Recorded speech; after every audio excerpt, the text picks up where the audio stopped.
हाँ जी, तो कैसे हैं आप सभी। तो शुरू करते हैं आज हमारी पहला चैप्टर इकोलॉजी को। चलिए हेडिंग लगा देता हूँ मैं, इकोलॉजी।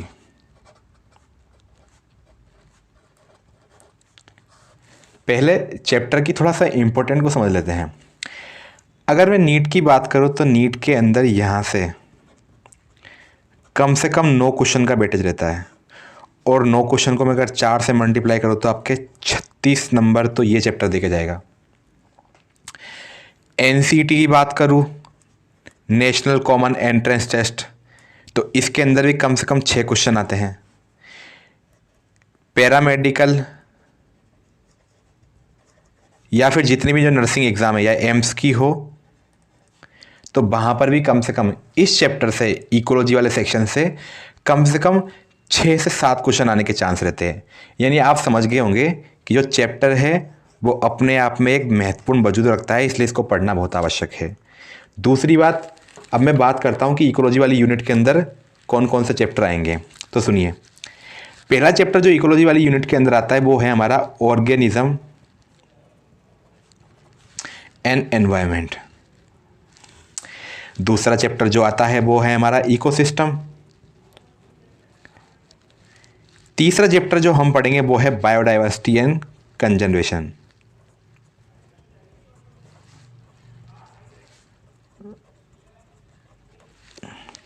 और जो लास्ट चैप्टर है हमारा वो है एनवायरमेंटल इश्यूज। अब मैं आपको बता दूं, जो ये लास्ट वाला चैप्टर है ना, एनवायरमेंटल इशू वाला, ये इस साल रिमूव कर दिया है स्टेट गवर्नमेंट ने, और एज वेल एज जो अपने सेंट्रल गवर्नमेंट ने।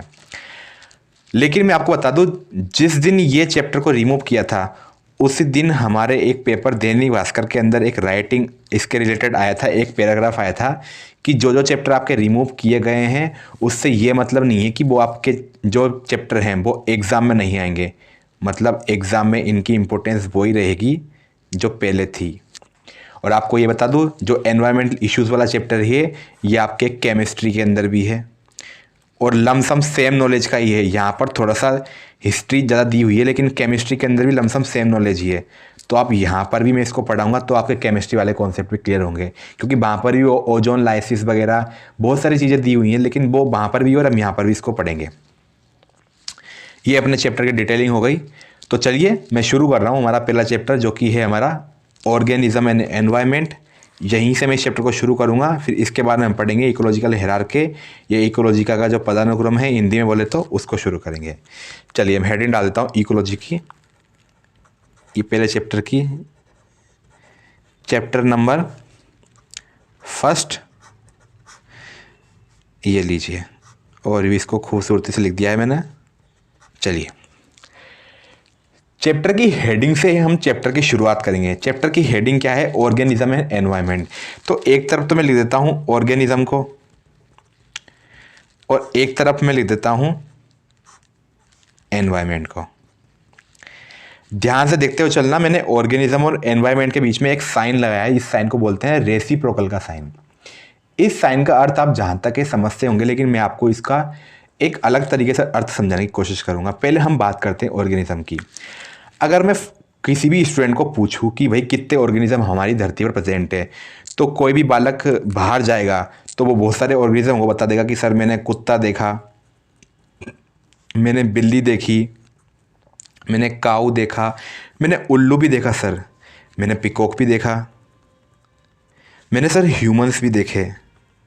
अच्छा, आपने तो एनिमल की बात कर ली, कोई और जाएगा तो ऑर्गेनिज्म की बात करेगा तो कोई बोल देगा सर मैंने तो नीम का पेड़ देखा, कोई बोल देगा मैंने सनफ्लावर देखा। अच्छी बात है आपने देखा तो। अच्छा, कोई और ज़्यादा नॉलेजेबल पर्सन आएगा तो वो बोलेगा कि सर मैं जब 10th के अंदर था ना, तो मैंने वहाँ पर लैब के अंदर एक्सपेरिमेंट किए, और लैब के अंदर मैंने वहाँ पर क्या देख लिया, मैंने वहाँ पर अमीबा देखा। अमीबा देखा, अच्छी बात है देखा तो। कोई और बोलेगा सर मैंने माइक्रोब्स को भी देखा है। अच्छा, आपने माइक्रोब्स को भी देखा है, अच्छी बात है देखा है तो। अच्छा, आपने कहीं ना कहीं बात की, आपने सारी की सारी लिविंग थिंग्स को देखा। यही बात मैं अब समझाना चाह रहा हूँ। अगर हम इकोलॉजी के अंदर ऑर्गेनिज्म की बात कर रहे हैं तो ये लिविंग थिंग्स की ही स्टडी है, पहली बात तो ये समझिए। अच्छा, जब कक्षा 11th का हम पहला चैप्टर पढ़ते हैं ना तो वहाँ पर एक पहली कंट्रोवर्शियल चीज़ ये आती है डिबेट की कि भाई नॉन लिविंग और लिविंग्स के अंदर क्या फ़र्क है। तो वहाँ पर इस बात को बहुत ही क्रिस्टल क्लियरली समझा दिया जाता है कि जो लोग या फिर जो ऑर्गेनिज्म मेटाबॉलिज्म करते हैं, प्रकृति या फिर नेचर के खिलाफ एक्शन रिएक्शन करते हैं, कॉन्शियसनेस को धारण करते हैं, वही लोग जीवित होते हैं। तो इस तरीके से हमने ऑर्गेनिज्म को डिफाइन किया। आपके दिमाग में एक क्वेश्चन और आना चाहिए कि अभी सर पिछला जो हमारा साल है एक शब्द के इर्द गिर्द गुजरा और उस शब्द को हमने बोला वायरस, कोरोना वायरस, कोविड-19, वीरियोइड वायरस, इससे रिलेटेड हमारा पिछला साल गुजरा, तो इसको कैसे भूल सकते हैं हम। तो इससे रिलेटेड मैं आपको इतनी सी बात बता देता हूँ कि वायरस को हम ऑर्गेनिज्म नहीं मानते, एक लिविंग ऑर्गेनिज्म नहीं मानते। क्यों? क्योंकि जब ये हमारी फ्री फ्लोटिंग अवस्था के अंदर होता है, ये जब फ्री होता है तो ये नॉन लिविंग होता है। लेकिन जैसे ये किसी होस्ट से अटैच होगा तो अपने जेनेटिक मटेरियल को होस्ट के अंदर ट्रांसफ़र करके रेप्लिकेट करवाता है और फिर एक्शन करता है होस्ट की बॉडी पर एज ए कोई डिजीज़ के रूप में। ये बातें बिल्कुल ही टॉपिक से अलग निकल जाती है, इसलिए हम इकोलॉजी में कहीं भी वायरस की स्टडी तो नहीं करेंगे। अब मैं बात कर रहा था ऑर्गेनिज्म की। ऑर्गेनिज्म की बात करो तो मैंने आपसे पूछा कि आपने कितने कितने प्रकार के ऑर्गेनिज्म देखे, तो आपने मेरे को इतने सारे नाम बता दिए। मैं क्या करता हूँ, इन पूरे के पूरे ऑर्गेनिज्म को 3 भागों में डिवाइड कर देता हूँ, 3 कैटेगरी में डिवाइड कर देता हूँ। पहला मैंने बोल दिया प्लांट की कैटेगरी, जिसमें पूरे प्लांट आ गए, पूरा प्लांट किंगडम आ गया। दूसरा मैंने बोला एनिमल की कैटेगरी, इसमें सारे के सारे एनिमल आ गए जितने भी आपने देखे, कुत्ता, बिल्ली, गाय, भैंस, मोर, सारे के सारे आ गए। और तीसरा मैंने कम्युनिटी रखा किसका, माइक्रोब्स का। वापिस बोल देता हूँ, ऑर्गेनिज्म के अंदर मैंने 3 प्रकार की कैटेगरी देखी, प्लांट, एनिमल, माइक्रोब्स। अब बात कर लेते हैं थोड़ा एनवायरनमेंट पर। अच्छा, आपसे पूछूँ एक सिंपल डेफिनेशन में कि एनवायरनमेंट क्या होता है, तो आप बता दोगे कि सर हमारी धरती पर जो चारों तरफ जितना भी भाग है, पेड़ पौधे, हवा, पानी, गैसेस, जितनी भी सारी चीज़ें हैं, टेम्परेचर, सोइल, वाटर, जितनी भी सारी चीज़ें हैं, सब मिला के एनवायरनमेंट को बना रही है। और ये एक्चुअली भी कहीं ना कहीं तक एक सही डेफिनेशन है। लेकिन मैं आपको एक बात और बता दूँ, हमारा एनवायरनमेंट बेसिकली 2 कंसिस्टेंट से बना है, 2 आगे फैक्टर से बना है। क्या बना है? हमारा एनवायरनमेंट आगे जाके 2 फैक्टर से बना है। पहला फैक्टर तो आ जाता है बायोटिक, यानी जीवित चीज़ें, और दूसरा आ जाता है एबायोटिक। अब आप बायोटिक फैक्टर की बात करोगे तो आप कहीं ना कहीं ऑर्गेनिज्म की बात करोगे, इसलिए मैंने पहले ही ऑर्गेनिज्म को डिस्कस कर दिया था, क्योंकि बायोटिक को समझाने के लिए भी ऑर्गेनिज्म की बात करनी पड़ेगी। और जितने भी बायोटिक फैक्टर्स के सारे ऑर्गेनिज्म हैं। बात करते हैं एबायोटिक की। किसी भी एनवायरनमेंट के एबायोटिक फैक्टर क्या हो सकते हैं? किसी भी एनवायरनमेंट के एबायोटिक फैक्टर्स क्या हो सकते हैं? किसी भी एनवायरनमेंट के एबायोटिक फैक्टर्स क्या हो सकते हैं? ध्यान से सुनिए। उस एरिया या फिर उस एनवायरनमेंट का लाइट, उस एनवायरनमेंट का टेम्परेचर, उस एनवायरनमेंट की मिट्टी या सॉइल, और उस एनवायरनमेंट का वाटर। अच्छा, आप इस बात से कितना सहमत हैं कि ये सारी के सारी चीज़ें, ये सारे के सारे factor area to area vary करता है या फिर इनमें विभिन्नता देखने को मिलती है? एग्जाम्पल लेते हैं, राजस्थान के अंदर आप कहीं भी झील को देख लेंगे तो अगर जयपुर की झील का अगर पानी पी रहे हैं तो आपको कई जगह झील बिल्कुल मीठे पानी की मिलेगी, कई जगह झील आपको खारे पानी की मिलेगी। समुद्र के अंदर जाएंगे तो वहाँ पर पानी आपको खारा मिलेगा, लेकिन कुएं के अंदर देखते हैं तो आपको पानी खारा नहीं मिलता है, एक नॉर्मल स्टेज का पानी मिलता है जिसको आप पी सकते हैं। यानी लाइट, टेम्परेचर, सोइल, वाटर हर जगह से अनुसार वेरी करता है। आप अगर आर्कटिक क्षेत्रों में चले जाएंगे तो वहाँ पर तो टेम्परेचर 0 डिग्री से भी नीचे रहता है, बर्फीले क्षेत्रों में। तो वापस वही बात डिफाइन हो गई कि एरिया टू एरिया ये एबायोटिक फैक्टर्स डिफाइन होते हैं, वेरी करते हैं। अब थोड़ा सा इस साइन की बात कर लेते हैं कि ये साइन मैंने बीच में क्यों लगाया। सुनिए, ऑर्गेनिज्म एनवायरनमेंट के अंदर रह रहा है। क्या बोला मैंने? ऑर्गेनिज्म एनवायरनमेंट के अंदर रह रहा है। ऑर्गेनिज्म हर रिएक्शन करने के लिए एनवायरनमेंट पर ही डिपेंडेंट है, इंटरडिपेंडेंट। क्या बोला? इंटरडिपेंडेंट। ऑर्गेनिज्म हर रिएक्शन करने के लिए एनवायरनमेंट पर डिपेंड करता है। और ऑर्गेनिज्म और एनवायरनमेंट की जो रिलेशनशिप है ना, ये रिलेशनशिप या जो ये इंटरेक्शन है, इस रिलेशनशिप और इंटरेक्शन की जो स्टडी है ना, उसी को ही क्या कह दिया जाता है? उसी को ही इकोलॉजी बोला जाता है। यानी मेरे को इकोलॉजी शब्द को समझाने के लिए इतनी रामायण रचनी पड़ी। क्या बोला मैंने? ऑर्गेनिज्म किसी एनवायरनमेंट के अंदर रहता है, एनवायरनमेंट से वो इंटरेक्ट करता है, इंटरेक्ट करने के लिए वो हर छोटी से छोटी चीज़ के लिए एनवायरनमेंट पर डिपेंड रहता है, आपस में इंटरेक्शन करते हैं, रेसिप्रोकल प्रकार का इंटरेक्शन होता है, और इस रेसिप्रोकल प्रकार की इंटरेक्शन वाली रिलेशनशिप की स्टडी को ही इकोलॉजी बोल दिया जाता है। अब बार बार मैं ये इकोलॉजी शब्द बोल रहा हूँ, इकोलॉजी शब्द का इतनी बार बखान कर रहा हूँ, तो आपकी इच्छा के लिए मैं क्या करता हूँ, इस इकोलॉजी वर्ड को ही तोड़ देता हूँ। अगर मैं इकोलॉजी वर्ड को तोड़ता हूँ तो मेरे को इसकी हिस्ट्री देखने को मिलती है कि जो इकोलॉजी शब्द है ना, ये बेसिकली लैटिन लैंग्वेज का शब्द है। इसका पहले वाले वर्ड से बना है जो कि है ओइकोस, और जो दूसरे शब्द से ये बना है उसका है लोगोस। ओइकोस और लोगोस। ओइकोस का अर्थ तो होता है हैबिटेट, और लोगोस का अर्थ होता है साइंस या स्टडी। यानी आप कहीं ना कहीं मेरे को एक बात बता सकते हैं कि किसी भी ऑर्गेनिज्म के मैं आवास की स्टडी कर रहा हूँ या उसके मैं हैबिटेट की स्टडी कर रहा हूँ, तो मैं कहीं ना कहीं इकोलॉजी की ही बात कर रहा हूँ। ये बात कहीं ना कहीं तक समझ में तो आई, लेकिन हजम नहीं हुई ये बात। इसको समझने के लिए मैं क्या करता हूँ, आपको ले चलता हूँ बस में बिठाकर। हम बस में बैठते हैं और बस में बैठ के चल लेते हैं रणथंबोर नेशनल पार्क पर। रणथंबोर नेशनल पार्क में हम खड़े हैं एक ज़मीन पर और हम देख रहे हैं सामने एक पौधा है। मैं इसको यहीं समझाऊंगा, ये एरो में ऊपर ले जाता हूँ और यहीं पर इस चीज़ को समझेंगे ताकि आप ऐसे कैसे इन नोट्स की जो PDF आई है आप वहीं से समझ सको। मैं आपको ले जाता हूँ रणथंबोर नेशनल पार्क के अंदर। वहाँ पर आप क्या देखते हैं कि एक प्लांट है, ये मैंने प्लांट बना दिया।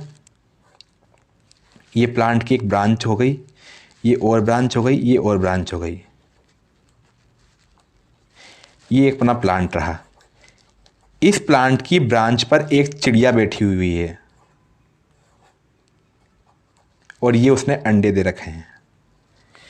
पहली बात तो आप मेरे को ये बता दोगे कि इस डायग्राम के अंदर एबायोटिक क्या है, बायोटिक क्या है। मैं आपसे पूछने लगूंगा तो आप मेरे को एबायोटिक के रूप में बता दोगे कि एबायोटिक तो सर प्लांट जहाँ पर खड़ा है वहाँ पर सोइल भी होगी, ऑब्वियसली बात है। अच्छा, प्लांट के जहाँ पर खड़ा है वहाँ सोइल है तो सोइल के अंदर वाटर कंटेंट भी होगा। अच्छा, प्लांट खड़ा है तो प्लांट ने फोटोसिंथेसिस करने के लिए सूरज की भी हेल्प ली होगी, तो सन भी उग रखा होगा। अच्छा, सूरज से लाइट भी आ रखी होगी, सूरज की लाइट ने वहाँ का टेम्परेचर भी मेंटेन कर रखा होगा, वहाँ पर बारिश भी हुई होगी। तो आप कहीं ना कहीं मेरे को उस एनवायरनमेंट के बायोटिक और एबायोटिक फैक्टर्स की गणना करवा सकते हो। सुनिए, हम ये जो इतना सारा पढ़ा है ना, इसको समझते हैं इस एग्जाम्पल से। चिड़िया अपना जीवन यापन करने के लिए कहीं ना कहीं प्लांट पर डिपेंडेंट है, क्योंकि प्लांट ने जो भी फल या फ्रूट का रिप्रोडक्शन किया है, उनको उगाया है अपने ऊपर, उनके सीड्स इसी प्लांट के नीचे खिले होंगे कहीं ना कहीं, मान सकता हूं मैं। चिड़िया इन सीड्स को खाती है, सीड्स को खाकर चिड़िया अपना पेट भरती है। चिड़िया प्लांट पर इंटर डिपेंडेंट है। इस प्लांट के अंदर यही तो नहीं कि यहाँ पर चिड़िया ही है, प्लांट की ब्रांच पर छोटी छोटी चींटियाँ भी होगी, छोटे छोटे इंसेक्ट्स भी होंगे। चिड़िया इंसेक्ट को खाकर भी एनर्जी लेती है, अपना पालन पोषण करती है। प्लांट ने सीड्स का निर्माण किया तो ऐसे फ्री में थोड़ी ना कर दिया। प्लांट ने सीड्स का रिप्रोडक्शन या सीड्स का उगाने के लिए उसने सॉइल से मिनरल्स को अपने अंदर लिया, फोटोसिंथेसिस किया, लाइट की भी ज़रूरत पड़ी, टेम्परेचर की भी ज़रूरत पड़ी, सॉइल की ज़रूरत पड़ी, वाटर की ज़रूरत पड़ी।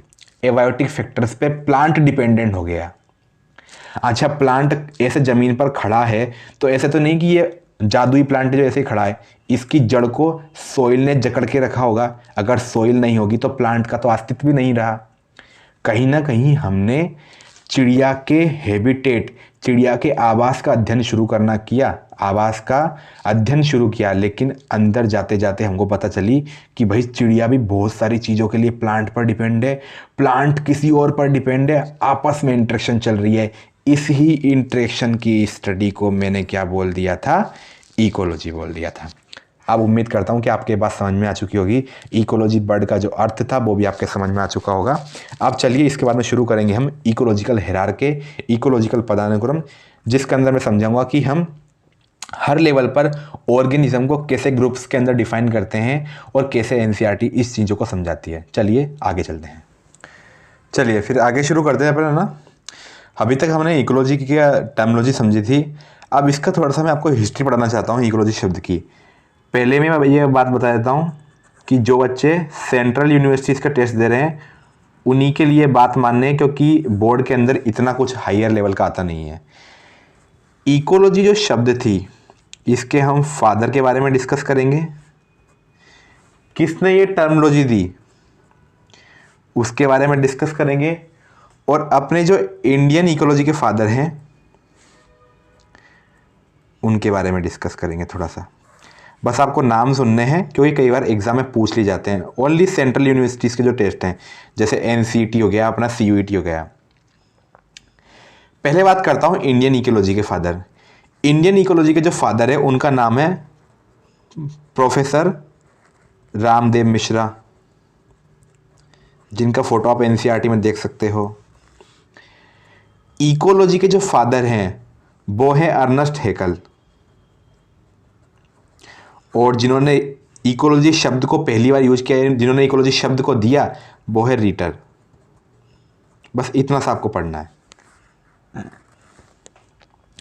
इसके बारे में आपको ले चलता हूँ इकोलॉजिकल हायरार्की पर, जहाँ पर हम शुरू करेंगे हमारी ओरिजिनल एनसीईआरटी का, जहाँ से एनसीईआरटी शुरू कर रही है। चलिए, इकोलॉजिकल ऑर्डर या इकोलॉजिकल हायरार्की, मैं इकोलॉजिकल ऑर्डर यहाँ पर लिखना चाहूँगा, ध्यान से सुनिए। अब थोड़ा सा एक बार ये समझते हैं कि ये ऑर्डर या फिर हायरार्की शब्द क्या है।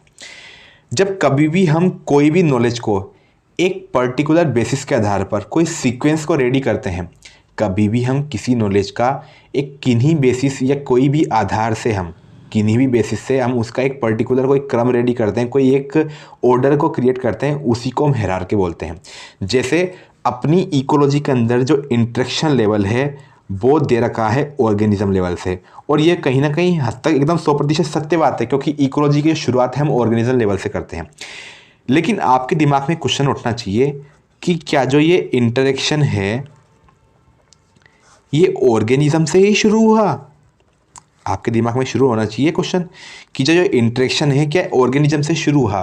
तो आपको मैं इसकी थोड़ी सी थ्योरी ले चलता हूँ। जब हमारी एनसीईआरटी शुरू होती है, जब अभी मैं आपको पढ़ाऊँगा थोड़ा सा, एनसीईआरटी शुरुआत करती है कि सबसे पहले बायोमैक्रोमोलिक्यूल आए, बायोमैक्रोमोलिक्यूल आए, बायोमैक्रोमोलिक्यूल्स ने आपस में संगठित हुए, आपस में मिले, तो बायोमैक्रोमोलिक्यूल से फिर आगे सेल का निर्माण हुआ, सेल से फिर आगे टिश्यू बने, टिश्यू ने इंटरेक्ट करके फिर ऑर्गन का निर्माण किया, ऑर्गन लेवल से फिर ऑर्गन कंबाइंड होकर ऑर्गन सिस्टम बना, और ऑर्गन सिस्टम बनने के बाद फाइनली हमारे पास एक इंडिविजुअल आ गया, इंडिविजुअल ऑर्गेनिज्म आ गया। अब ये ऑर्गेनिज्म कुछ भी हो सकता है, एक ह्यूमन हो सकता है, एक पक्षी हो सकता है, ये कुछ भी हो सकता है। लेकिन आपके दिमाग में ये शब्द उठना चाहिए कि सर क्या एक सेल ऑर्गेनिज्म हो सकती है क्या? ये नीट का क्वेश्चन है एसएससी रीजन का, ध्यान से देखना, और सेंट्रल यूनिवर्सिटी का टेस्ट में भी ये आया हुआ है सीयूईटी के अंदर। क्या सेल को हम एक ऑर्गेनिज्म मान सकते हैं? सोचिए इस बारे में। अगर आप ऐसा क्वेश्चन में से पूछते हैं तो मैं आपको आंसर दूंगा, हाँ हम सेल को भी ऑर्गेनिज्म मान सकते हैं। ऐसा क्यों? क्योंकि यूनिसेलुलर वाले एनिमल कहाँ गए? यूनिसेलुलर कहाँ गए? अमीबा अपने आप में यूनिसेलुलर है, वो यूनिसेलुलर है, इसलिए हम एक सेल को भी ऑर्गेनिज्म मान सकते हैं। आई बात समझ में? अब चलिए हम ऑर्गेनिज्म से हमारी इकोलॉजिकल हायरार्की या ऑर्डर की शुरुआत करते हैं। मैं इसको थोड़ा सा हाईलाइट करके लिख देता हूँ और फिर इसका डिस्कशन शुरू करते हैं। ऑर्गेनिज्म की बात करूँ तो हमने इकोलॉजी के पढ़ने का प्रारंभ ही ऑर्गेनिज्म से किया। क्या बोला मैंने? इकोलॉजी या पारिस्थितिकी पढ़ने की शुरुआत ही ऑर्गेनिज्म से करी।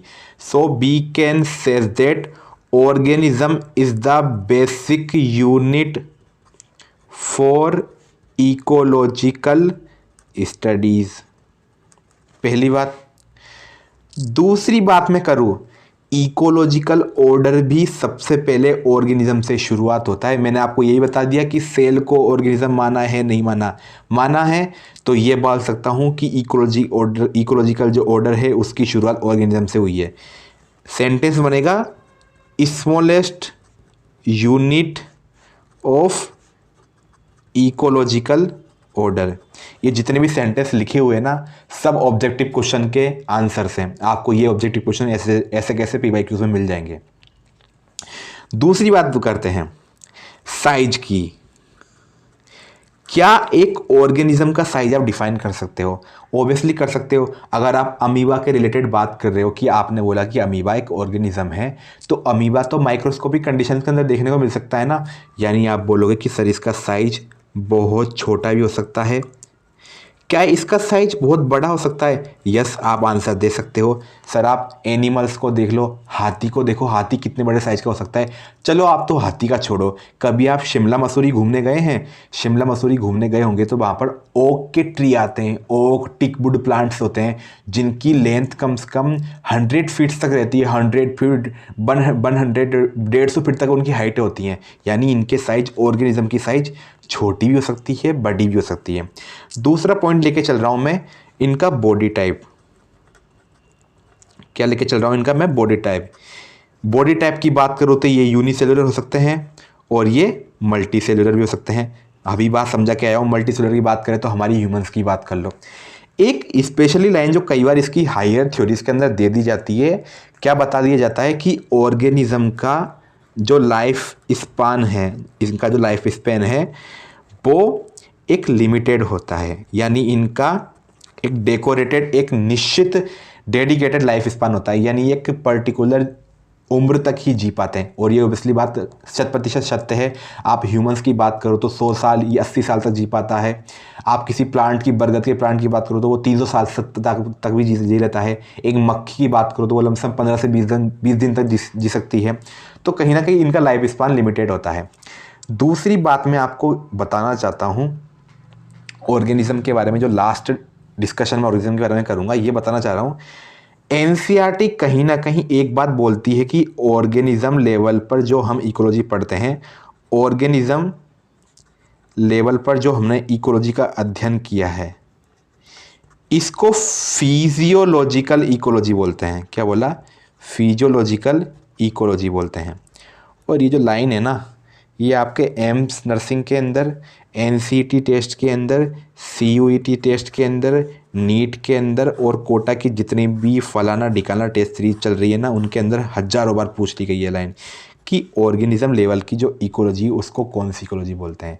फिजियोलॉजिकल इकोलॉजी बोलते हैं। अब इसका आंसर जस्ट मैं अगली क्लास के अंदर दूंगा, क्योंकि वहाँ पर इससे रिलेटेड मैं एक पूरा पैराग्राफ आपको समझाना चाहूँगा। इस बात को आप यही नोट करके रख दीजिए, यहाँ पर इसको आप लॉक करके रख लीजिए, फिर वहाँ पर इसका हम बहुत ही बेहतर तरीके से इसको समझेंगे।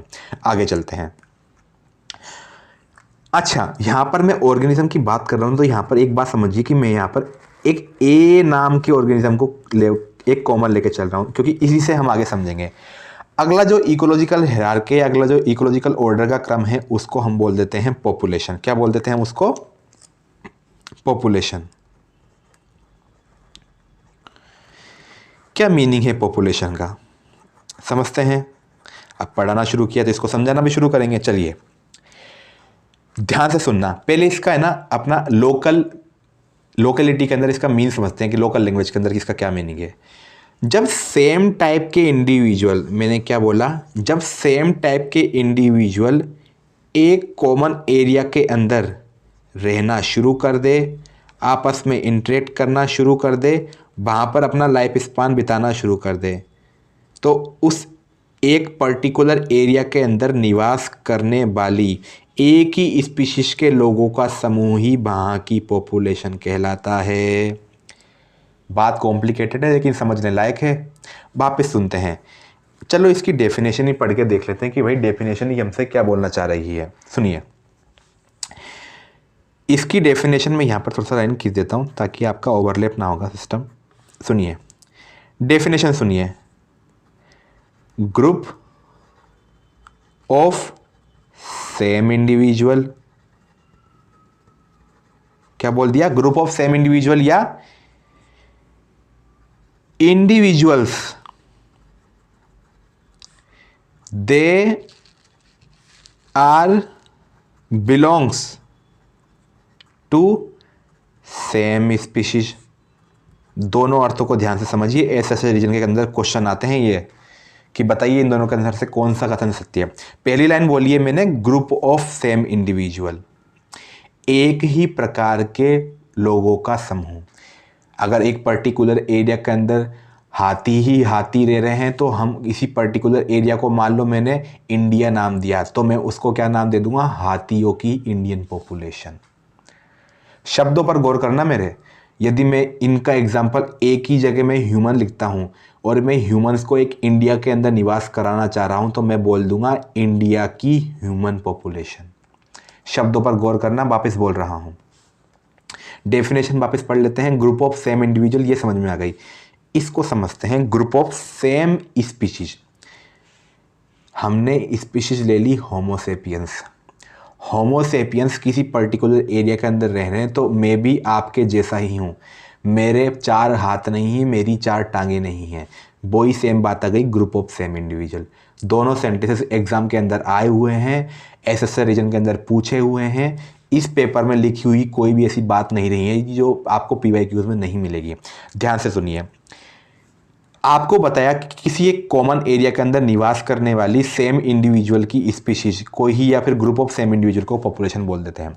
यहाँ पर मैं आपको थोड़ा सा वो डिफाइन करना चाहूँगा कि ये जो पॉपुलेशन वर्ड है ना, जब इसको हम यूज करते हैं, मैं यहाँ पर लिख देता हूँ नोट बना के, कि जब भी पॉपुलेशन वर्ड यूज होता है ना, पॉपुलेशन वर्ड के साथ में एक लोकेशन भी डिफाइन करनी पड़ती है। क्या बोला मैंने? पॉपुलेशन वर्ड के साथ में एक लोकेशन भी डिफाइन करनी पड़ती है। ऐसा क्यों? ऐसा इसलिए क्योंकि आप पॉपुलेशन वर्ड को कभी ऐसे नहीं बोलोगे कि होमोसेपियंस की पॉपुलेशन, आप उसको बोलोगे होमोसेपियंस का एक ग्रुप है और उसकी स्पीशीज है होमोसेपियंस। आप अगर ऐसा कहना चाह रहे हो, पॉपुलेशन वर्ड यूज करना चाह रहे हो, तो आपका ये जिम्मेदारी है कि आप इस तरीके से यूज करोगे कि Indian population of Homo sapiens, Indian population of Homo sapiens. क्या बोला? अपने ह्यूमंस की भारतीय पॉपुलेशन, हमारे ह्यूमंस की भारतीय समष्टि। इसको हिंदी में बोल देते हैं जीव, इसको बोलते हैं समष्टि, लेकिन आप इंग्लिश में ही प्रेफर करूंगा मैं, आपको याद करना। चलिए आगे बढ़ते हैं। पॉपुलेशन के बाद में अगला जो इकोलॉजिकल हायरार्की आता है वो आता है हमारा कम्युनिटी। ध्यान से सुनिए, अगला जो इकोलॉजिकल हायरार्की वो है क्या? कम्युनिटी। कम्युनिटी को जब डिफाइन करते हैं तो इसकी डेफिनेशन देखने को मिलती है, group of different individual, they are living in a common area. अच्छा, एरिया तो यहां पर भी कॉमन बोला था अपन ने, मैंने बोला ना कि डिफाइन एरिया रहेगा। मैं लिख देता हूं यहां पर डिफाइन एरिया। ध्यान से सुनना, क्या बोला मैंने? Group of different individual, they are living in a common area. इसको थोड़ा सा समझ लेते हैं और यहाँ से मैं डिस्कशन थोड़ा सा हायर लेवल पर जाना चाहता हूँ, क्योंकि बोर्ड तक तो यहाँ तक आ जाता है बोर्ड के अंदर, लेकिन जो CUET के अंदर कई बार एक्स्ट्रा क्वेश्चन पूछ लिए जाते हैं। ध्यान से सुनना, कम्युनिटी पर डिस्कशन चल रही है। मैं अगर कम्युनिटी की बात करूँ, ध्यान से सुनना मैं क्या बोल रहा हूँ, मैं अगर कम्युनिटी की बात करूँ तो मैंने क्या बोला? Group of different individual. ध्यान से सुनिए, मैंने क्या बोला कि मैंने एक एरिया ले लिया, ये वाला, ये मैंने एक एरिया डिफाइन कर लिया, उस एरिया का मैंने माप किया तो ये निकला कि भाई 10 किलोमीटर स्क्वायर का ये एरिया है। इस एरिया के अंदर ग्रुप ऑफ डिफरेंट इंडिविजुअल, मैं बार बार शब्द को रिपीट कर रहा हूँ, ग्रुप ऑफ डिफरेंट इंडिविजुअल, यानी मैं मान लो ये जंगल के एग्जांपल लेता हूँ तो यहाँ पर एक टाइगर भी निवास करता होगा जिसको मैंने T से डिनोट किया, यहाँ पर डियर भी रहते होंगे, यहाँ पर खरगोश भी रहते होंगे जिसको मैंने रेबिट से डिनोट किया, यहाँ पर एलिफेंट भी रहता होगा, यहाँ पर प्लांट भी रहे होंगे, यहाँ पर माइक्रोब्स भी रहे होंगे, यहाँ पर हिरण भी रहा होगा, और यहाँ पर जो पक्षी हैं बर्ड्स भी रहे होंगे। टाइगर की स्पीशीज अलग तो टाइगर अलग इंडिविजुअल निकल गया, डियर की स्पीशीज अलग, डियर अलग इंडिविजुअल निकल गया, रेबिट की स्पीशीज अलग, रेबिट अलग इंडिविजुअल निकल गया, एलिफेंट की स्पीशीज अलग, एलिफेंट अलग इंडिविजुअल निकल गया, group of different individual, they are living in a common area, और एरिया हमने पहले डिफाइन कर लिया था, इसको कम्युनिटी बोल दिया जाता है। थोड़ा सा और आगे डिस्कशन में करना चाहूँगा, यदि किसी पर्टिकुलर एरिया के अंदर ग्रुप ऑफ डिफरेंट इंडिविजुअल रह रहे हैं तो आपने उसको कम्युनिटी बोल दिया। मेरा एक क्वेश्चन आपकी तरफ आ रहा है, ध्यान से सुनना, मेरा एक क्वेश्चन आपकी तरफ आ रहा है। क्वेश्चन ये है कि क्या कम्युनिटी निर्माण करने के लिए प्लांट, एनिमल या फिर माइक्रोब्स का होना आवश्यक है क्या? क्या बोला मैंने? कम्युनिटी फॉर्मेशन के लिए प्लांट, एनिमल, माइक्रोब्स का एक ही कॉमन एरिया के अंदर रहना आवश्यक है क्या? आप कई आंसर दोगे कि सर आवश्यक है, कई आंसर दोगे अनावश्यक है। दोनों को अपन समझते हुए चलेंगे। एक क्लास का फॉर्मेट रहेगा अपना, क्लास में जैसे पढ़ाया जाता है वैसे आपको पढ़ाऊंगा मैं। मैंने बोला ग्रुप ऑफ डिफरेंट इंडिविजुअल, इसको मैं कहीं ना कहीं ऐसे डिफाइन करना चाहूँ, ग्रुप ऑफ डिफरेंट स्पीशीज भी सही इसका आंसर रहेगा। मैं यहाँ पर एक लाइन और लिख दूँ ना, ग्रुप ऑफ डिफरेंट स्पीशीज, तो वो भी इसके लिए सही बात रहेगी। अब ध्यान से सुनना, क्वेश्चन क्या था, क्या plant, animal, microbes community formation के लिए जरूरी, क्या तीनों को एक साथ आना? इसका आंसर है जरूरी नहीं है। क्यों? क्योंकि मान लो मैंने कोई एरिया लिया, इस एरिया के अंदर मैंने प्लांट की बात की, तो मैंने एक तो 100 प्लांट तो ले लिए नीम के, 100 प्लांट ले लिए बरगद के, और 100 प्लांट ले लिए मैंने बबूल के। इस कॉमन एरिया के अंदर ऑर्गेनिज्म तो प्लांट ही रह रहा है, लेकिन प्लांट भी डिफरेंट स्पीशीज का रह रहा है, कम्युनिटी फॉर्मेशन हो रही है। और यहाँ से मैं आपको नया कॉन्सेप्ट सिखाना चाह रहा हूँ, जब सेम टाइप के ऑर्गेनिज्म एक कॉमन एरिया के अंदर रहते हैं, सेम टाइप के ऑर्गेनिज्म, लेकिन उनकी स्पीशीज अलग होनी चाहिए। बिल्कुल कन्फ्यूजन मत होना, पहले आप डेफिनेशन समझ लीजिए, ग्रुप ऑफ डिफरेंट इंडिविजुअल या ग्रुप ऑफ डिफरेंट स्पीशीज, पहले ये डेफिनेशन करेक्ट हुई। लेकिन यदि एक ही एरिया के अंदर डिफरेंट स्पीशीज के प्लांट भी रह रहे हैं और उस कम्युनिटी के अंदर आप ऐसा देख रहे हो कि प्लांट ही ज़्यादा हायर लेवल पे लाइफ स्पैन को कंटिन्यू कर रहे हैं, तो उसको हम एक नई कम्युनिटी का नाम दे देते हैं प्लांट कम्युनिटी। यदि उस एरिया के अंदर डिफरेंट टाइप के स्पीशीज के एनिमल्स रह रहे हैं तो उसको हम नाम दे देते हैं एनिमल कम्युनिटी। यदि वहाँ पर डिफरेंट टाइप की माइक्रोबियल स्पीशीज रह रही है तो उसको हम नाम दे देंगे माइक्रोबियल कम्युनिटी। अच्छा, तीनों के तीनों बायोटिक है ना, प्लांट भी बायोटिक है, एनिमल भी बायोटिक है और माइक्रोब्स भी बायोटिक है। तीनों को कंबाइन करके अगला डेफिनेशन आ रहा है, तीनों को कंबाइन करके एक नया नाम दे दिया जाता है, एक नया शब्द दे दिया जाता है जिसको बोल दिया जाता है बायोटिक कम्युनिटी। बस मैं यही समझना चाह रहा था। ये नीट के अंदर तो नहीं आता, ना ही बोर्ड के अंदर आता है, लेकिन जो सेंट्रल यूनिवर्सिटीज़ के टेस्ट है, जो बच्चे इनको देख रहे हैं, वहाँ पर ये क्वेश्चन पूछ लिया जाता है कि बायोटिक कम्युनिटीज़ के फैक्टर के नाम बताओ, तो आप बता दोगे कि प्लांट कम्युनिटी भी है, एनिमल कम्युनिटी भी है और माइक्रोबियल कम्युनिटी है। तीनों के तीनों मिलाकर बायोटिक कम्युनिटी का फॉर्मेशन करती है। यहाँ पर जाके हमारा कम्युनिटी का डिस्कशन खत्म होता है।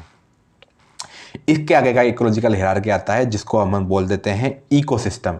तो चलिए मैं अगला पेज पलटता हूँ, आप भी इसको एक बार डिफाइन कर लीजिए, इसको पढ़ लीजिए और अगला हम पढ़ते हैं क्या, इकोसिस्टम। चलिए अब हम हमारा अगला इकोलॉजिकल हायरार्की पढ़ने जा रहे हैं जो कि क्या है, इकोसिस्टम।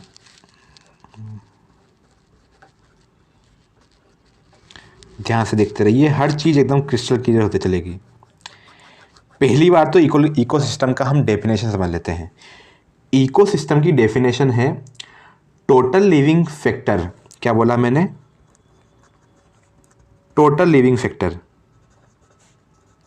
अब लिविंग फैक्टर क्या है? जो अपने बायोटिक है, मैं यहाँ बी ले देता हूँ।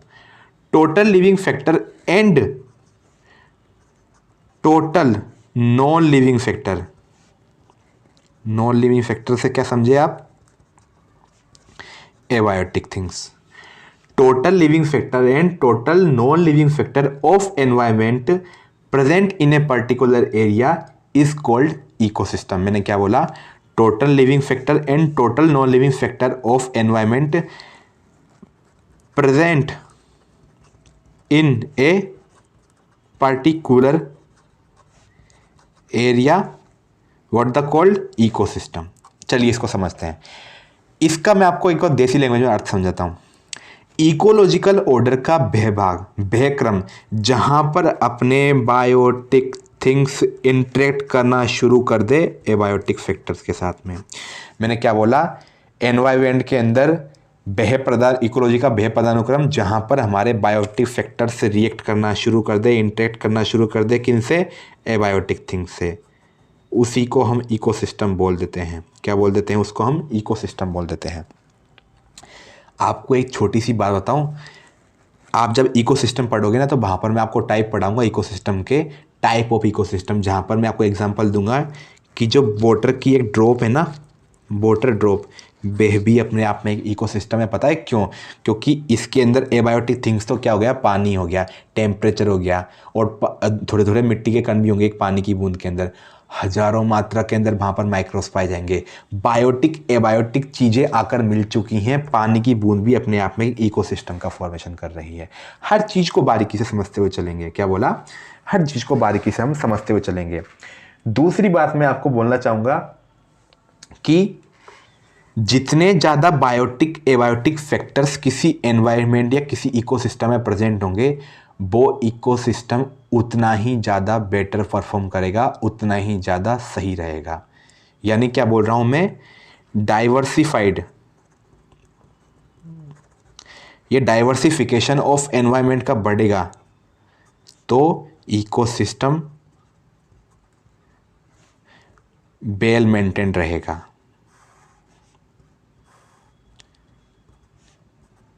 ऐसा क्यों बोला मैंने? सुनिए, डाइवर्सिफाइड का क्या अर्थ होता है? डाइवर्सिफाइड का अर्थ होता है कि किसी पर्टिकुलर एरिया के अंदर जो बायोटिक एबायोटिक पाए जा रहे हैं ना, उनकी विभिन्नताएं अलग अलग है। यानी एक जंगल के अंदर मैं बात करूं, अगर एक इकोसिस्टम की बात करूं, तो वहाँ पर बहुत सारे प्रकार के ऑर्गेनिज्म रहने लग गए, तो वहाँ पर एक फूड चेन भी ढंग से वर्क करेगी, लोगों को आपस में खाना मिलने के प्रभाव ज़्यादा रहेंगे, और रिप्रोडक्शन रेट बढ़ेगी, ऑर्गेनिज्म अपने आप में सर्वाइव करने के चांस बढ़ेंगे। वहाँ पर इकोसिस्टम वेल मेंटेन रहेगा। थोड़ी सी बात और समझना, यहाँ पर मैं आपको एक नया शब्द समझाने जा रहा हूँ, और ये क्या है? बहुत ही थोड़ा सा क्लिष्ट बैठता है। सुनिए, नीट और एम्स में अक्सर ये क्वेश्चन पूछ लिया जाता है कि जो बाउंड्रीज हैं वो इकोसिस्टम की वेल मेंटेन्ड या फिर डिफाइंड रहती है क्या? अब मैं भले ही इकोसिस्टम हो या पूरी इकोलॉजी हो, मैं आपको बात कर दूं, भले ही इकोसिस्टम हो या अपनी पूरी इकोलॉजी में आपको एक बात डिफाइन कर दूं, पहले ही आपको करेक्ट कर दूं, हमारी इकोलॉजी के अंदर कोई भी अगर हम एरिया की बात करेंगे ना, तो यह इस तरीके से नहीं बता सकते कि 10 किलोमीटर बाद में पॉन्ड इकोसिस्टम ख़त्म हो गया और हिल इकोसिस्टम या फिर पहाड़ी पारितंत्र चालू हो गया।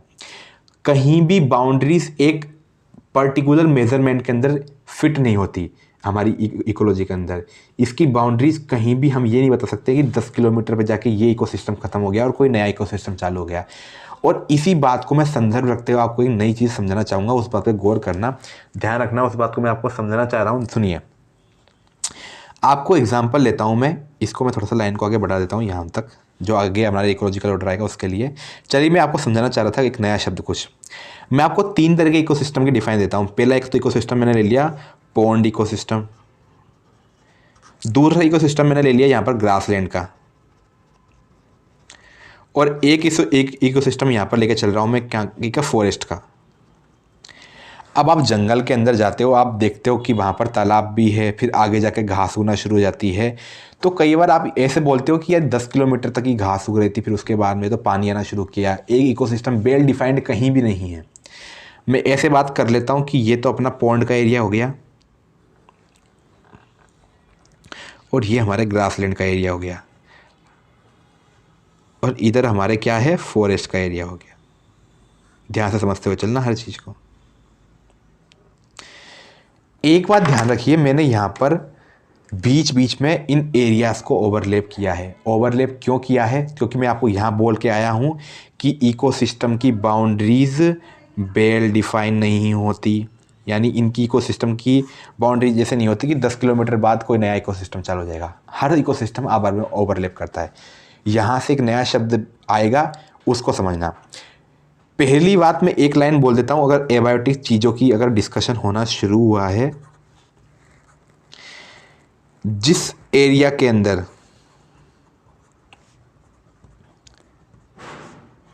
जैसा एबायोटिक होगा वैसा बायोटिक वहाँ पर सोते आ जाएगा। लाइन बड़ी इंपॉर्टेंट है और हिंदी में इसलिए लिखी कि आपके ज़्यादा समझ में आए। किसी एरिया के अंदर जैसा एबायोटिक होगा वहाँ पर बायोटिक स्वतः वैसा का वैसा चला जाएगा। इसको थोड़ा समझते हैं हम कैसे, सुनिए। मैं पॉन्ड इकोसिस्टम की बात कर रहा हूँ, मैं पॉन्ड इकोसिस्टम के बारे में बात करूँगा तो आपसे पूछूंगा कि भाई पॉन्ड इकोसिस्टम में किस प्रकार के ऑर्गेनिज्म आपको पाए जा रहे हैं। आप बोलोगे सर यहाँ पर हमको फिश पाई गई, आप बोलोगे सर यहाँ हमको जू प्लैंकटन पाए गए, आप बोलोगे यहाँ पर मेरे को फाइटो प्लैंकटन भी पाए गए, आप बोलोगे यहाँ पर मेरे को पानी में रहने वाले कीड़े भी पाए गए, 2-3 यहाँ पर आप बोल दोगे मेरे को कमल के फूल भी दिखाए गए, अपन को यहाँ पर लोटस भी दिखाई दिया। मैंने यहाँ पर ऐसा क्यों नहीं बोला कि मेरे को यहाँ पर कुत्ता या बिल्ली दिखाई दिया? क्या कुत्ता या बिल्ली का हैबिटेट पॉन्ड जैसा हो सकता है? नहीं, क्योंकि कुत्ते और बिल्ली के अंदर जो सर्वाइवल के चांस है वो टेरेस्ट्रियल के क्षेत्र के अंदर जाता है, वो धरातल भूमि पर हमारा अपना जीवन यापन करने में सक्षम है। और मैं यहाँ पर लाइन बोल के आया हूँ कि जैसा एरिया है और उस एरिया के अंदर जैसा एबायोटिक है वैसा बायोटिक वहाँ पर चला जाएगा। प्लांट की भी बात कर लीजिए, आपने ऐसा तो नहीं बोला कि पॉन्ड के अंदर आपने नीम का पेड़ खड़ा कर दिया, क्योंकि नीम का पेड़ पॉन्ड के अंदर उगेगा ही नहीं। नीम के पादप को उगने के लिए एक सपाट भूमि चाहिए, उसकी जड़ें बहुत गहरी होनी चाहिए क्योंकि उसकी लंबाई बहुत बड़ी होती है। जैसा एबायोटिक गया वैसा बायोटिक चला गया।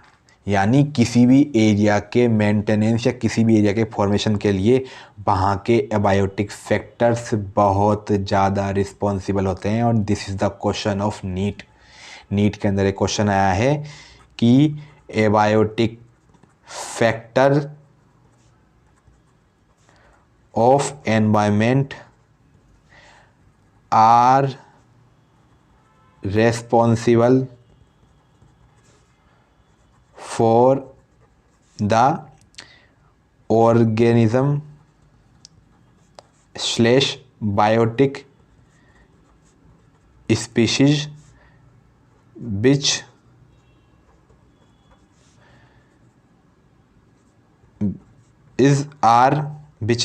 are living in its area. ये बात आपको समझनी चाहिए कि जैसा एबायोटिक होगा वैसा बायोटिक वहाँ पर चला आ जाएगा। चलिए फॉरेस्ट की बात भी कर लेते हैं। अगर मैं फॉरेस्ट की बात करूँ तो आपको देखने को मिलता है कि यहाँ पर फॉरेस्ट के अंदर नीम का पेड़ आपने देख लिया, बरगद का पेड़ आपने देख लिया, आपने यहाँ पर फॉरेस्ट के अंदर टाइगर भी देख लिया, फॉरेस्ट के अंदर आपने हिरण भी देख लिया, और फॉरेस्ट के अंदर आपने भालू भी देख लिया, फॉरेस्ट के अंदर आपने डॉग भी देख लिया। आपने फॉरेस्ट के अंदर फॉरेस्ट के टाइप की ही वहाँ पर स्पीशीज देखी। ऐसे ही आप ग्रासलैंड के अंदर रेबिट को देख सकते हो, ग्रासलैंड के अंदर आप हिरण को देख सकते हो, ग्रासलैंड के अंदर आप घास उगी हुई देख सकते हो, ग्रासलैंड के अंदर आप छोटे छोटे माइक्रोब्स देख सकते हो, ग्रासलैंड के अंदर आप छोटे प्रकार के ऑर्गेनिज्म देखोगे जो वहाँ पर छुप सकते हैं। ग्रासलैंड के अंदर कई बार जिराफ भी मिल सकता है, ग्रासलैंड के अंदर आप गाय भैंस देख सकते हो, काऊ देख सकते हो। अब जो ये एरिया है ये जो ओवरलैप कर रहा है इसके बारे में डिस्कस करते हैं। मैंने पहले ही बोल के आया हूँ कि हर इकोसिस्टम की जो बाउंड्रीज है वो वेल डिफाइंड नहीं होती, कहीं ना कहीं आपस में ओवरलैप कर रही होती है। जहाँ पर इकोसिस्टम की बाउंड्रीज ओवरलैप करती हैं उस एरिया को नाम दे दिया जाता है ecotone. And this is also NEET question, this is a NEET question. क्यों नीट के अंदर आया हुआ है ये इकोटोन का फॉर्मेशन कर रही है। ध्यान से सुनना, इकोटोन का फॉर्मेशन कर रही है। अब इकोटोन और इकोसिस्टम को मैं थोड़ा सा आपस में इनका आपको परिवर्तन दिखाऊंगा कि इकोसिस्टम और इकोटोन के अंदर क्या कंपटीशन है और इन दोनों के अंदर क्या क्या वेरिएशंस आते हैं। पहली बात तो यही आप समझ के चलिए कि इकोटोन भी अपने आप में एक इकोसिस्टम है, ये क्वेश्चन पूछ लिया जाता है क्या इकोटोन एक इकोसिस्टम है? हाँ, इकोटोन एक इकोसिस्टम ही है। लेकिन अगर आप इकोटोन और इकोसिस्टम के आपस की अध्ययन कराओगे, एक दूसरे के रेस्पेक्टिव में बात करोगे, तो आप ये देखने को आपको मिलेगा कि किसी भी इकोटोन और इकोसिस्टम के अंदर अगर मैं डाइवर्सिटी की बात करूँ ना, तो इकोटोन के अंदर डाइवर्सिटी ज़्यादा देखने को मिलेगी एज़ कंपेयर टू इकोसिस्टम। अब ये लाइन बड़ा कंट्रोवर्शियल है, ये ऐसा क्यों हुआ? इकोटोन के अंदर डाइवर्सिटी हमको ज़्यादा देखने को क्यों मिली? इकोटोन के अंदर हमको डाइवर्सिटी ज़्यादा देखने को इसलिए मिली क्योंकि इकोटोन के अंदर दो विभिन्न प्रकार के इकोसिस्टम की स्पीशीज एक एरिया के अंदर रह रही है, एक ट्रांजिशन एरिया के अंदर रह रही है। क्या बोला? वह ट्रांजिशन एरिया जो डिफरेंट इकोसिस्टम के आपस में ओवरलैप करने से बना है, उसको इकोसिस्टम बोला। उसी ही इकोसिस्टम या उसी इकोटोन के अंदर दो डिफरेंट टाइप के इकोसिस्टम की स्पीशीज एक ही जगह पर आ रही है, इसलिए वहाँ की डाइवर्सिटी भी इकोसिस्टम से ज़्यादा होगी। क्या वहाँ पर कॉम्प्लेक्सिटी भी ज़्यादा होगी? यस, हाँ, वहाँ पर कॉम्प्लेक्सिटी भी ज़्यादा होगी as compare to the defined ecosystem. ये आप इकोटोन समझ के आ चुके हो। ये सारी चीज़ें 12th बोर्ड के अंदर नहीं आएगी, लेकिन जो CUET एंट्रेंस एग्जाम का टेस्ट दे रहे हैं, NCET का टेस्ट दे रहे हैं, उसके अंदर ये बातें पूछी जाती हैं। यहाँ से मैं आपको एक बात और समझाना चाह रहा हूँ, इसको अगर मैं कंटिन्यू कर रहा हूँ, अगर तालाब ख़त्म हुआ तो यहाँ पर किनारा आया, इधर तालाब ख़त्म हुआ तो यहाँ पर भी किनारा आया, उधर फॉरेस्ट ख़त्म हुआ तो फॉरेस्ट का उधर छोर या फिर एज आया, एज को बोल देते हैं हम इंग्लिश में किनारा, और ग्रासलैंड इधर ख़त्म हुआ तो ग्रासलैंड का भी किनारा इधर आया। हर एज पर स्पीशीज के कॉम्प्लेक्स और डाइवर्सिटीफाइड होने के चांसेस बहुत ज़्यादा होते हैं। एज पर जो भी स्पीशीज या इनके कॉमन एरिया होने के रीजन से जो स्पीशीज पाई जाती है, उसको मैं बोल देता हूं एक नया नाम, एज स्पीशीज। ये क्वेश्चन आया हुआ है। एज स्पीशीज की मैं बात अगर यहां से रिलेट करूं तो कॉम्प्लेक्सिटी ज़्यादा है, डाइवर्सिटी ज़्यादा है, किसी भी पर्टिकुलर ऑर्गेनिज्म को सर्वाइव करने के लिए ज़्यादा प्रयास करने पड़ेंगे, कंपटीशन ज़्यादा करना पड़ेगा, फूड के लिए भी हो सकता है, रिप्रोडक्शन के लिए भी हो सकता है, हैबिटेट के लिए भी हो सकता है, अपने वर्चस्व को बढ़ाने के लिए उसको हर चीज़ के लिए कंपटीशन करना पड़ेगा, क्योंकि वहाँ पर जो एज स्पीशीज है वो दोनों प्रकार के इकोसिस्टम की जो कम्युनिटी है या फिर वहाँ की जो डाइवर्सिटी है, दोनों जगह की वहाँ पर देखने को मिल रही है। तो यहाँ का जो ऑर्गेनिज्म है वो दोनों प्रकार से कंपटीशन करेगा, दोनों प्रकार से कंपटीशन करेगा। एज स्पीशीज के अंदर रहने वाली जातियाँ, रहने वाले ऑर्गेनिज्म, दोनों डिफरेंट टाइप के इकोसिस्टम से कंपटीशन करते हैं फॉर सर्वाइव, और इसी इफेक्ट को हम बोल देते हैं एज इफेक्ट। आई बात समझ में? यहाँ पर जाके हमारा इकोसिस्टम का डिस्कशन ख़त्म होता है और फिर अगला इकोलॉजिकल हायरार्की हमारा चालू होता है, जिसको हम बोल देते हैं क्या? बायोम। क्या होता है बायोम? लार्ज लेवल पर जो इकोसिस्टम डिफाइन हुआ है उसी को ही बायोम बोल दिया जाता है। क्या बोला? लार्ज लेवल पर जो इकोसिस्टम डिफाइन हुआ है उसी को ही बायोम बोल दिया जाता है। अब बायोम के अंदर भी कई बार माइनॉरिटी वेरिएशंस आते हैं। क्या? माइनॉरिटी वेरिएशन देखने को मिलते हैं। अब ये जो माइनॉरिटी वेरिएशन का कॉन्सेप्ट ये इस तरीके से होता है, जैसे मान लो एक ट्रॉपिकल रेन फॉरेस्ट है, अपने आप में एक बायोम है, लार्ज इकोसिस्टम है। अब वहाँ पर बीच में से एक नदी निकल गई, नदी निकलने के अंदर से क्या होगा? स्पीशीज का जो डिफाइन सिस्टम है वो चेंज होगा, क्योंकि नदी निकलने से जो नदी के प्रकार की स्पीशीज है वो आएगी, बीच में से वहाँ के जंतु उस परली पार नहीं जा पाएंगे, फूड कंटेंट के रिलेटेड उनको प्रॉब्लम होगी, कहीं ना कहीं वेरिएट होगी स्पीशीज, इसलिए बायोम के अंदर ये माइनॉरिटी वेरिएशन देखने को मिलते हैं। हालांकि ये कॉन्सेप्ट एग्जाम में अब आना बिल्कुल ही बंद हो गया, तो इस पर आप बिल्कुल ध्यान मत देना। अगला कॉन्सेप्ट है हमारा बायोस्फीयर। अगला जो हमारा इकोलॉजिकल हायरार्की है वो है बायोस्फीयर। मैं बायोस्फीयर की बात करूं तो बायोस्फीयर भी एक इकोसिस्टम ही है, लेकिन ग्लोबल लेवल पर जो इकोसिस्टम होगा उसी को ही हम बायोस्फीयर बोल देंगे। और बायोस्फीयर की बात करूँ तो आप 3 स्फीयर अपने आप में जानते हो, atmosphere, lithosphere, hydrosphere. Atmosphere, lithosphere और हाइड्रोस्फीयर, ये तीनों आप जान चुके हो। एटमॉस्फेयर जिसको वायुमंडल बोल दिया जाता है, लिथोस्फीयर जो हमारी ज़मीन वाले क्षेत्र को बोल दिया जाता है, हाइड्रोस्फीयर यानी हमारे जलमंडल को बोल दिया जाता है। भूमंडल जो वायुमंडल और जलमंडल हिंदी में बोले तो, यहाँ पर जाकर हमारा इकोलॉजिकल हायरार्की ख़त्म होता है।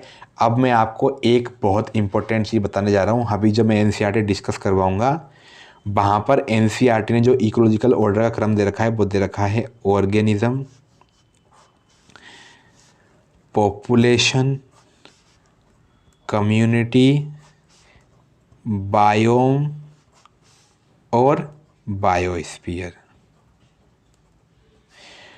अब उसने इकोसिस्टम को यहाँ पर खा लिया और इसका रीज़न मैं अगर पूछने जाऊँ तो कई लोग इसका रीज़न ये दे देते हैं कि एनसीईआरटी भाई मिस प्रिंटिंग कर दिया है। ये बिल्कुल ही सफ़ा झूठ है, स्टूडेंट के साथ धोखा है।